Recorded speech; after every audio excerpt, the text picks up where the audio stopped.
All right, number 11. First things first, we need to talk about, we need to fill this out. We need to figure out uh, uh, what kind of pattern it is. Is it linear or is it geometric? Jeremy is recording the growth of bacteria in a petri dish.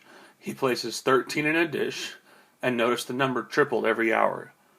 Which again, I love these word problems. I don't know how you count 13 bacterium, but we'll go with it. Write a rule for the situation, and how many bacteria will be there for 5 hours.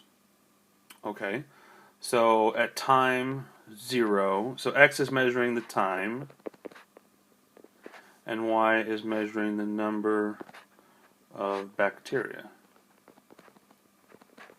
You wanted to label your X and Y. So we're starting off at time 0, and it says every hour, so that means we're going to add 1 every time. Just doing plus 8, plus 1, plus 1, plus 1. So 0 plus 1 is 1, plus 1 is 2, plus 1 is 3, plus 1 is 4. All right. And he starts off with 13. Again, I have no idea how you count out 13 pieces of bacteria, but whatever. And it says the number triples every hour. So we're actually not going up by 1. We're actually multiplying by 3 every time. So that should already tell you that this is not linear. Because we're multiplying. Yes, it's consistent. It's not linear. It's geometric. So 13 times 3 is, what, 39? 39 times 3, it's too late in the evening for me to try to do that in my head. Although that should be, what, 117? 39 times 3 is 117. 117 times 3 is 351. Times 3 is 1053. Okay?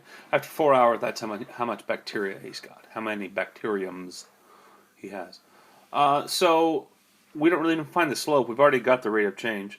Since this one is geometric, we just need to write it out. Remember, the geometric form is a sub n equals the rate, which their base one is 2, times a sub n minus 1. So for this case, it's a sub n equals 3, because we're multiplying by 3, a sub n minus 1.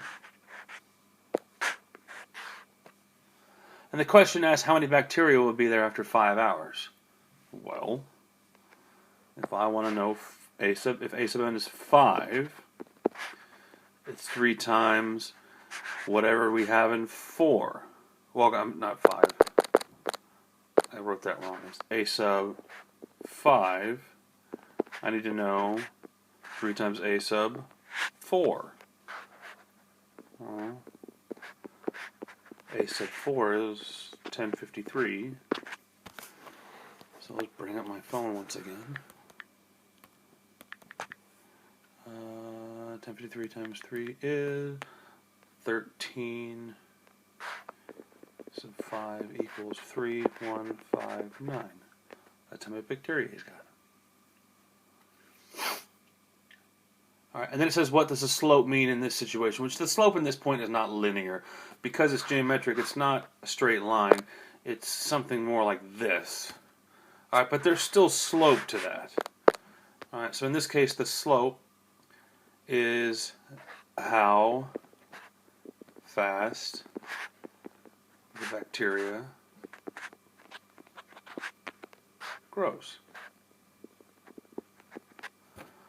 It's really just talking about the speed at which Y increases. So it's the speed in which the number of bacteria increases.